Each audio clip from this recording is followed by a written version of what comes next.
So we just saw an example of the difference between static and dynamic dispatch. So again, static dispatch is where all method calls can be resolved at compile time.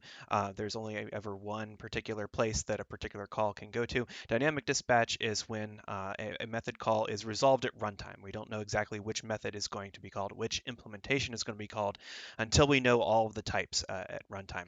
We also make the distinction between single and multiple dispatch. So in multiple dispatch, we can choose the method based on multiple objects types.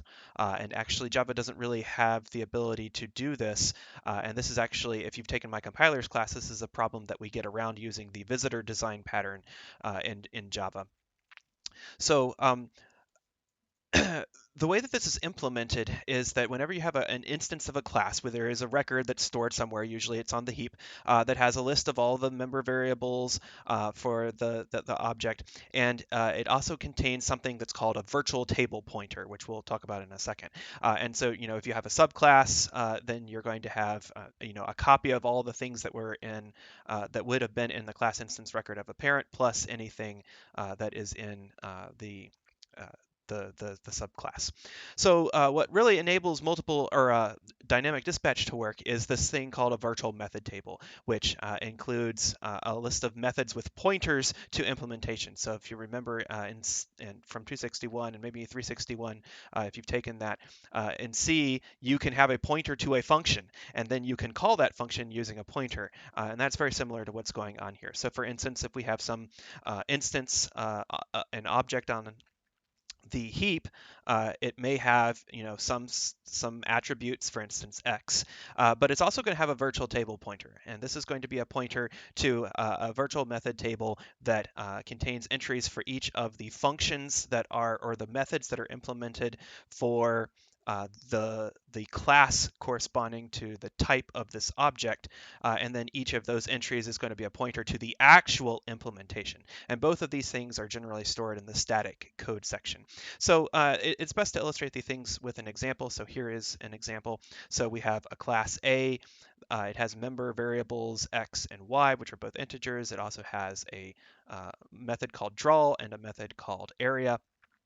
And so here, presumably in some other location, we declare an instance of A. So this is going to now allocate some space on the heap. That space in the heap is a class instance record, so it is going to have the member variables x and y, so it's going to have space for those. And then it's also going to have a virtual table pointer, which is going to point to the virtual method table for the class A, because little a is an instance of the class big A. So in big A, we have two different methods. So there are two entries in the virtual method table. So one is draw and one is area. And there's not really any inheritance or anything fancy going on at this point. So both of these pointers are going to be pointing to A's version of draw and A's version of area, respectively. And we're going to use the C++ notation here to denote that this is A's version of draw and A's version of area. Okay, so let's introduce inheritance. So let's have a new class B that extends A. So whenever we allocate something of type B, we're going to have an X and a Y, and we're also going to have this new member variable Z. We also see that B has implementations of draw and sift, and what you'll notice here is that draw actually is going to this is going to overload the method implementation from A. And so when we allocate an instance of B, we're going to get a new class instance record for little b.